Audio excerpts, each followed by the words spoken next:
Сіздерде бұзылыстар бар балаларға арналған арнайы мектеп-интернат колледжінің 8-ші сынып оқушысы Ахмет Сұлтанбек, Абай Құнанбаев әсемпаз ұлына әрнеге.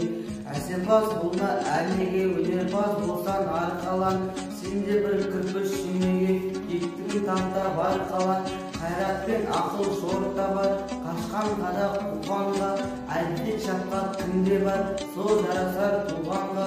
Бастапқы үйге соңғысыз, біте қалса қазаққа, алтын жалын артынмыз, барар едім қай жаққа. Пайданы көрсін бас ұрып, мақтанды іздеп қайғалма. Үнемді ұрлап жастырып, майданға түспей бәйге алма. Ақырын жүріп анықпас, еңбегі кетпес далаға, ұстаздық қылған жалықпас, үйретуге балаға.